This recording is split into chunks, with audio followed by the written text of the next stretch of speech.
of Parliament to put across the development agenda and the needs of Lao. First of all, everything rises and falls on leadership. When we mobilize, when we go to Parliament, when we have these positions, we shall be able to put across things such as, one, the strategic physical infrastructure development needed in Lao. When Karuma Falls was closed, we all suffered passing via Masindi Port. Indeed, we believe that Masindi Port should have a bridge. Secondly, Atura Port in Aber sub-county once upon a time flourished. Goods that are coming from Eastern Uganda, from Malaba, from Busia, can come via Jinja up to Atura Port. And this would reduce on the burden on our roads. So this alternative strategic infrastructure is very important. Secondly, while we are very thankful to President Oyam South for reconstructing the Lira Kambini Road, we are also aware that household incomes are still low, especially in Lao. Lao and West Nile are suffering from acute poverty. There is need to revitalize the concept of dero. While we were growing up, every family in Lao had dero. In dero, there was food. From the dero, you could sell food. We are a society that takes care of cattle, goats, and we also engage in agriculture. We should strategically know that in 1962 there was a research which found out that fruit trees or a certain type of trees would flourish more in Lao, such as cashew nuts, such as fruits, mangoes, oranges, cocoa. Cocoa is a fruit, by the way. Then we have the strategic moyao.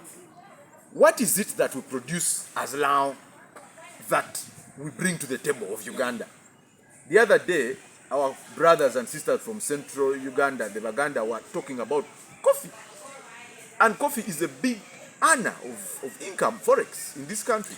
What are we producing as Lao for Uganda and we're exporting? Don't you think it's about time we sat together and address this issue? That is why President Oyam South has started from the household income level, using the PDM to cause socio-economic transformation. If all of us here can afford to have certain disposable income, we should be able to take care of our health, we should be able to take care of the education of our children. We agree that we have UPE, we have USE, and we have scholarships at the university for our students. But we cannot partake. If you're a parent, you cannot afford the basics of nutrition, of textbooks for your child. Even UPE will not help you that much. That's why we have the school dropout level at what? Only P5. Another thing which I'm sure many of my other colleagues are going to address is the issue of education. I am aware that there is what we call a minimum development agenda that our other brothers have in West Nile, in Acholi, in other areas, in even Karamoja. Do we have that in Lao? Don't you think it's time for us to have leadership that can negotiate a minimum number of scholarships at the tertiary level for Lao? We no longer hear of the good leaders who once had PhDs, who would speak on the floor of Parliament and a pin would drop, the likes of the late Honorable Dr. Kulipak, the late Abdallah Nyoro. All these are our pioneers. It is my belief that this time round, this is the quality and the clear-headed type of leadership that we are providing for Oyam South, for Lao, for Uganda, and as a former student of University of Dar es Salaam, for East Africa. I would like to conclude by saying that we have friends who we have talked to. For example, the Institution of Surveyors, where I serve as General Secretary. We are having the Global Surveyors Day celebrated next year in Gulu, in March. We want to front the development agenda of Northern Uganda generally, Acholi, Lao, and West Nile. We're in the process, advanced stages of mobilizing resources such as fruit trees, timber trees, that we're going to supply to different households. Even if it's a tree, or two or three, it is something. That is the starting point. Right now in Oyam South, we have carried out a census And we've found that there are 150 spoiled boreholes that have to be repaired. We are in the advanced stages of beginning to repair a few. We have already done some in Miene. We are going to continue from there. It is one step at a time. Strategically, we believe, as a valuer, I believe that land is the primary factor of production. And if our land is not unlocked in terms of value, we have issues. We have an agenda to have the lands of all the religious institutions, Catholics, Anglicans, Pentecostal, the Muslim, surveyed so that we can get land titles for them. This is an agenda that we're pushing because we believe that if your land has a title, you can get, you have access to finance from the banks, the value increases, there is security of tenure, land disputes are reduced. I think if given the chance, under the NRM ticket, and then I lead Oyam South as an MP, and I use the premium platform of being a member of parliament to champion the strategic interests of Lao, as well as that of Uganda at large and East Africa, we all stand to gain.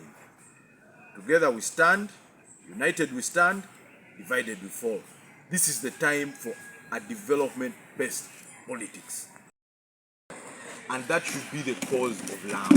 That is why we have an opportunity. Every time we have elections every 5 years, democracy provides us with an opportunity for what? Accountability. I'm calling upon Lao. Shun leaders who are divisive. Go with leaders who are prosperous, development-oriented, and are championing the cause of socio-economic transformation of our lives. Well, 2 decades of NRM leadership, Lango has things that is now being termed as failed promises. Is it failed promises or a long-term investment that NRM is looking at Lango? And how can NRM build trust from the people of Lango? Well, NRM has done very many good things. Just like any organization, its scorecard cannot be 100%. There are some good, there are some not very good. And that is okay. If you check any individual, that would be the scorecard. But the peace and security for the past 20 years that NRM has provided in Lao is something that we need to harness. It is something that we need to build on. Everyone has a role to play. NRM will not go and get money and put it in your pocket direct. NRM will provide a platform. The government of NRM is going to provide you with all the tools except your contribution. This is what we need to do as Lao. You need to arise as an individual, as a people, and tap. You know, a door can be opened for you, but it is upon you to walk through that door. An open door can be stared upon by a person and never walked through, and there will be no change. As Lao, let us walk through that door which has been opened by the NRM government. So the NRM strategy for Lango is still on course? Socio-economic transformation is what we are looking at. Today, there is PDM, there is Myoga. And if we come together and push a minimum development agenda, we can even negotiate more as Lao. As I've told you, everything rises and falls on leadership. Thank you. Wow. Okay. Oyam, one of the districts with the biggest population in Lao sub-region, and there's... But you, Aber district should have been 15 years ago. The reason why Aber district is not there is because we lacked the leadership to deliver Aber district. Lo and behold, this is the time. Vote us in. Among one of the strategic agenda points that we're going to champion is Aber district. Why? Because it brings effective service delivery to our people. But the issue of saying that we shall not do this unless you do this is not a very good bargaining strategy. The bargaining strategy would be voting the right leaders to go and negotiate the right development agenda. And indeed, Aber district is one of them. Most of that land doesn't have titles. Land which doesn't have a title has less value. Land which doesn't have a title has no clear demarcations. Land which doesn't have a title has no record of ownership and of transfer. One of the things we are going to champion is having our land titled, because that is documentary evidence. From there, the rest of the tribunals and the systems and the cultural systems can help us to solve some of these land disputes going forward. But the first thing is to have land clearly demarcated and titles issued. This is a strategic agenda that we shall also push for Oyam South and Lao generally. The district chairman is in charge. But the education system in Oyam, as I told you, is down. Why? When you look at the recruitment in Oyam district, there are complaints and even evidence of bribery who want to be recruited. Literally, we are not attracting people. We are not attracting people on merit, the right people to do the right job. We are not attracting them.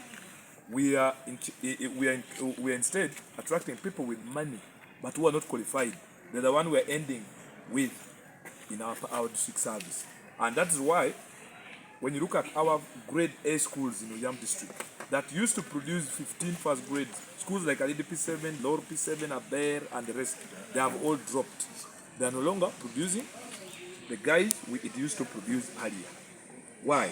Because people who are there are not competent enough.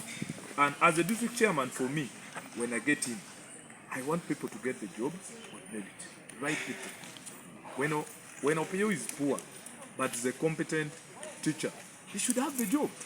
Rather than taking Okelo, who can afford 5 million, to be recruited.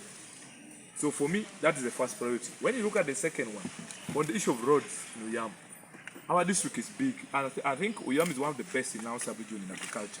When you look at the areas like Minakuru, Aleha, Ngai, and the rest, those are areas for production, but the roads are bad. But we receive 1 billion every year road fund. This money, we even have a grade as a district. It's just a matter of deploying it to do the right thing. But what is happening? Our roads are not worked on. But government has always given us money. So this money is always eaten. We have corruption in the district. That one we cannot hide. That one should be faced. We need to face it heads on. When you look at the PDM money, it's being eaten by some people, the parish chief and the team, because there is no leadership. No one is supervising. The old people are being left out. They are not getting that money. The youth have been frustrated. They can't. Actually, they have lost interest because we are facing an issue in Minakuru. Someone was given 50,000, but they have given him 1 million PDM. So what is happening? The leadership is down. So we need to go and fight that. That's the reason why I'm going in leadership, is to fight that. Because as a district chairman, my job is to deliver. These guys, when they go to parliament, they send the money to the district. It is us to put the money in action. When you look at the health service, in Oyam, we lost a district. a hospital. Isino, hydropower, which is in Karomba, gave us a hospital worth $2 million. When you convert that in Uganda shilling, that should come around 7 billion. The district had agreed earlier that it should be located in Icheme sub-county. But because of politics and some people with selfish interest, we ended up with an health center 3 in the Chunyi, in Kambini. There was also another provision for building a new school, a primary school by Isino. They only renovated the school in Kambini. They didn't build a school. That money was eaten by some people, our leaders. So for me, we have a lot to do for our people in Oyam because we are selfish. By now, we would be having 3 hospitals in Lao sub-region, government. Because Lira Referral Hospital was built by the British in 1928. Apache Hospital was provided by UPC government. So this could have been the first ever government hospital built by Sino as part of the corporate social responsibility. But because of selfishness, we have lost it. It's now a health center 3. So for me, when I get into leadership, I must work and make sure that our people, the interests of people of Oyam, should be taken care of. When you look at education, as I'm going back there, 9th and kids, I'm talking about pupils, 9th and drop out every year. And that has reflected in the crime record. When you go and check in the police, the crime record in Oyam, 45 every year is killed violently in Oyam district. The latest, I think, happened in Minakuru recently on Easter, where a young girl was killed by younger boys. And these are the guys who dropped out from school the 9th time. They are abusing drugs. They are poor. They are helpless. And that's why the crime rate is high in Oyam. When you look at the cattle theft in Oyam, reported one every year, it's around 179 reported cases of theft. That is on cattle. Goats are not yet there. So we have the crime rate is very high because the youth are unemployed because of corruption. So for me, when I get in, those are the issues I'm going to deal with. When you look at our health centers, as I told you that I met a lady from Twal and she told me they asked her 5 million to enroll as a nurse, to be admitted, to be recruited. And the case is not rosy. When you go in our health centers, our women, they move in the morning, 8 up to 3 p.m. They just prescribe you the drugs. They don't give you drugs. The drugs are not there, but the drugs are always sent by the ministry. So there is someone should be there to do supervision, to make sure that these things. Thank you for watching Lango News channel. Please subscribe for more updates.